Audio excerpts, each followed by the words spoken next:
झारखंड में अब मास्क पहनना अनिवार्य कर दिया गया है। झारखंड सरकार के परिवहन सचिव ने सभी जिलों के यातायात पुलिस अधीक्षकों को निर्देश दिया है कि यदि कोई भी व्यक्ति बगैर मास्क के गाड़ियों को चलाएगा अथवा वाहनों पर बैठे दिखेगा तो तत्काल उसका चालान काटिए और जुर्माने की राशि की वसूली कीजिए। परिवहन सचिव के रवि कुमार ने कहा कि मोटर व्हीकल एक्ट 179 के तहत जुर्माने की राशि की वसूली सुनिश्चित की जाए। पहले यह राशि 100 रुपए थी, इसे बढ़ा दिया गया है। झारखंड में बढ़ते कोरोना संक्रमण को देखते हुए यह आदेश दिया गया है। सभी जिलों को कहा गया है कि जुर्माने की राशि की वसूली हर हाल में किया जाए। उन्होंने कहा कि अक्सर यह शिकायतें मिल रही हैं कि मास्क लोग पहन ही नहीं रहे हैं, बगैर मास्क और हेलमेट के वाहन चालन गाड़ियां चला रहे हैं। इससे कोविड-19 का संक्रमण फैलने की संभावना बनी रह रही है।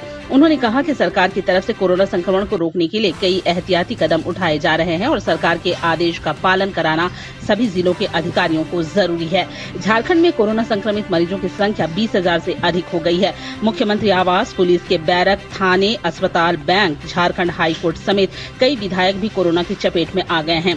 हालांकि इनमें से 12,000 लोग ठीक होकर अपने घर में वापस भी आ चुके हैं। कोयला वाले घरों को रोशन तो करते ही हैं, बच्चों का भविष्य भी संवारते हैं।